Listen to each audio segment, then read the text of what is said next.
Selamat sore teman-teman, saya ucapkan pada sore hari ini di hari Sabtu tanggal 24 Januari tahun 2026. Pada sore hari ini saya hunting di CPL 363A Jalan Veteran Desa Pangepatan. Jadi pada sore hari ini saya akan menunggu kereta api tambahan dari stasiun Gambir menuju ke stasiun Surabaya Gubeng. Sebelumnya pada hari Jumat kemarin saya juga sempat merekam kereta api tambahan dari Pasar Senen menuju ke stasiun Surabaya Gubeng dengan nama kereta api Gaya Baru Malam Selatan tambahan, atau nama yang tercantum adalah KA tambahan Pasar Senen Surabaya Gubeng. Dengan kelasnya yaitu kelas eksekutif Stainless Steel New Generation. Berikutnya ada kereta ekonomi Stainless Steel New Generation dan ekonomi premium Stainless Steel generasi pertama. Dan pada hari ini dijalankan kembali tapi dengan rute yang berbeda, yaitu dari stasiun Gambir menuju ke stasiun Surabaya Gubeng dengan nama Bima tambahan, atau nama yang tercantum adalah KA tambahan Gambir Surabaya Gubeng, dengan membawa full kereta kelas eksekutif serta nanti juga membawa kereta kompartemen suites. Entah ya dari Jakarta ini dikirim menuju ke Surabaya dalam rangka apa. Kemungkinan pada saat banjir Pekalongan kemarin beberapa kereta api menggunakan rangkaian darurat, dan pada saat ini pengembalian rangkaian darurat dari Jakarta menuju ke stasiun Surabaya Gubeng atau mungkin dilanjut ke Sidotopo, dan juga ada beberapa yang ke Surabaya Pasar Turi. Oke, jadi kita akan lihat dua kereta yang berbeda, yaitu kereta api Gaya Baru Malam Selatan tambahan atau KA tambahan Pasar Senen Surabaya Gubeng, dan kereta api Bima tambahan dengan relasi dari stasiun Gambir menuju ke stasiun Surabaya Gubeng. Dan pada sore hari ini beberapa kereta api sedang mengalami keterlambatan minimal 2 jam karena adanya rintangan jalan berupa kanopi yang tersangkut di LAA petak jalan antara stasiun Gawok dengan stasiun Purwosari. Jadi seperti apa video pada hari ini? Saksikan videonya dan jangan di skip. Selamat menonton.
Oke teman-teman, saat ini saya huntingnya berpindah ke lokasi berikutnya yang ada di utara pusat kendali stasiun Purwokerto yang ada di Kelurahan Kober. Jadi pada saat ini saya di sini akan menunggu KA tambahan dari stasiun Gambir menuju ke stasiun Surabaya Gubeng dengan nama sebutannya kita sebut sebagai kereta api Bima Tambahan dengan membawa 8 kereta eksekutif stainless steel dan 1 kereta kompartemen switch. Untuk kereta kompartemen switchnya kabarnya merupakan luar dinas aja ya teman-teman, jadi bukan didinaskan dan tiketnya juga nggak dijual. Untuk kereta api tambahan Gambir Surabaya Gubeng ini jadwalnya sama persis plek ketiplek dengan kereta api tambahan Pasar Senen Surabaya Gubeng kemarin. Bedanya apabila kemarin berangkat dari stasiun Pasar Senen dengan nama lain adalah kereta api Gaya Baru Malam Selatan tambahan, pada hari ini namanya adalah KA tambahan Gambir Surabaya Gubeng dengan keberangkatan tentu dari stasiun Gambir dan bisa kita sebut sebagai kereta api Bima Tambahan, dan jadwalnya sama, harga tiketnya yang berbeda.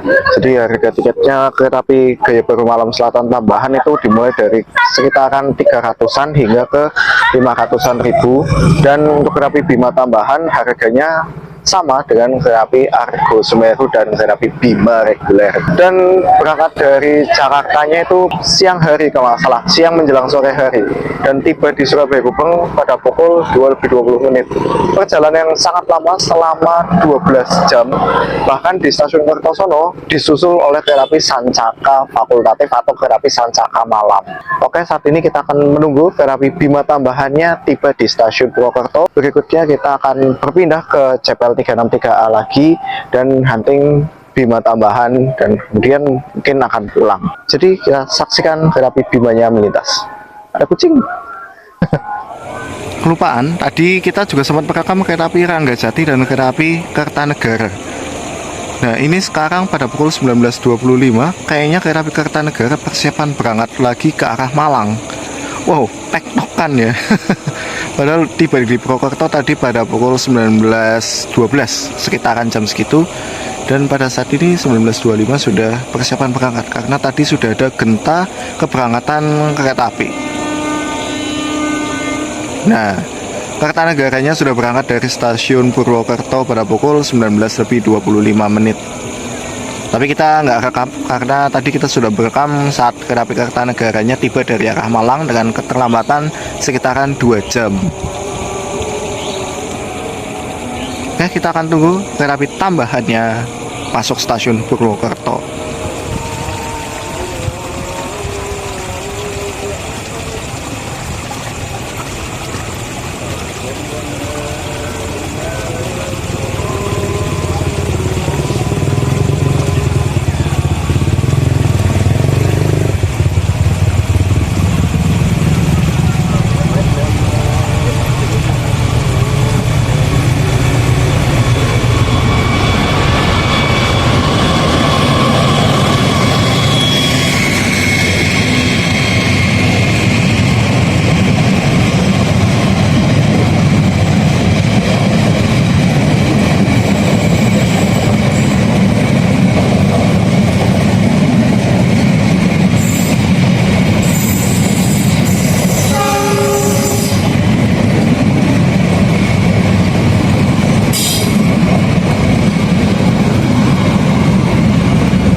Kalau teman-teman ingat pada saat saya hunting di stasiun Karanggandul siang-siang dan ada kereta api Argo Anjasmoro, nah ini rangkaiannya teman-teman. Dan rupanya ini ditambahkan kereta kompartemen switch. Sebelumnya ini digunakan di kereta api Argo Bromo Anggrek rangkaian darurat. Oke, saatnya kita berpindah ke CPL 363A. Oke teman-teman, saat ini huntingnya kita berpindah ke CPL 363A Jalan Veteran kembali setelah sebelumnya kita juga hunting di sini. Kita tadi merekam kereta api tambahan Gambir Surabaya Gubeng di utara pusat kendali stasiun Purwokerto, dan kita akan membahas sedikit kereta api tambahan yang dijalankan selama 2 hari ini. Yang pertama kereta api tambahan Pasar Senen Surabaya Gubeng atau kereta api gaya baru Malam Selatan tambahan dengan melayani 3 kereta kelas eksekutif stainless steel new generation, 4 kereta ekonomi stainless steel new generation, dan 2 ekonomi premium stainless steel. Rutenya ya memang sama seperti kereta api tambahan kali ini, hanya saja berangkatnya dari Pasar Senen. Untuk kereta api tambahan Gambir Surabaya Gubeng sebelumnya pernah dijalankan juga dengan rute yang sama, namun dengan rangkaian stainless steel new generation transit 36. Untuk saat ini rangkaiannya merupakan X dari kereta api Gajayana sebelum di-upgrade menjadi new generation. Dan pada saat adanya rintangan jalan di petak jalan antara stasiun Pekalongan dengan stasiun Sragi, rangkaian ini digunakan di kereta api Argo Anjas-Moro, tapi tidak membawa kereta kompartemen switch. Lah, kok bisa membawa kereta kompartemen switch, Mas? Jadi kereta kompartemen switchnya digunakan pada saat kereta api Argo Bromo Anggrek mengalami gangguan di depo kereta Jakarta Kota yang kala itu mengalami banjir. Dan rangkaian cadangan inilah yang digunakan kereta api Argo Bromo Anggrek sekaligus membawa kereta kompartemen switch. Setelah rangkaiannya selesai dan kereta api Argo Bromo Anggrek sudah normal menggunakan armada stainless steel new generation, maka rangkaian ini dikembalikan ke Surabaya. Entah kedepannya akan digunakan di kereta api apa ya teman-teman, karena dikirimnya ke Surabaya bukan ke Malang. Oke, kita akan hunting beberapa kereta api dan kita akan tunggu kereta api tambahannya melintas.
Besok pagi berarti nggak ada momen ya Mas? Ya, fintech sayang sekali. Oh, apa nggak apa-apa nanti yang sana R&B. Oh iya siap. Nah, jadi ngarain ini. Anu di sini satu sama di Sidotopo. Di lokal. Oke, dengan melintasnya kereta api Saung Gali yang ditarik lokomotif vintage, berarti menutup video pada hari ini. Diawali kita kemarin hunting di stasiun Karanggadul bersama Mas Yeriko juga ya. Ya Mas. Dan ketemu kereta GPMS tambahan. Ya Mas. Nah, terus huntingnya kita lanjutkan pada hari ini di CPL 363A. Serta tadi kita hunting dari kereta api Saung Gali siang yang menggunakan lokomotif vintage. Berikutnya juga mendapati beberapa kereta api yang mengalami keterlambatan seperti kereta api Ranggajati, Kertanegara. Setelah kereta api Kertanegara melintas, kita berpindah ke utara pusat kendali stasiun Purwokerto untuk merekam kereta api Bima tambahan yang tentu membawa kereta kelas kompartemen suites. Selanjutnya kembali lagi ke CPL 363 dan di sini kembali merekam kereta api Bima tambahan yang kabarnya juga kompartemen Swissnya itu hanya luar dinas ya, bukan didinaskan. Ya mungkin itu ya. Ada beberapa kereta api lainnya yang sudah kita dapati. Dengan melintasnya kereta api Saung Gali berarti untuk video pada hari ini. Terima kasih teman-teman yang sudah menyaksikan dari awal hingga akhir. Jangan lupa di like, comment, share, subscribe, dan subscribe juga channelnya ya dan aktifkan lonceng notifikasinya. Sampai jumpa, bye bye.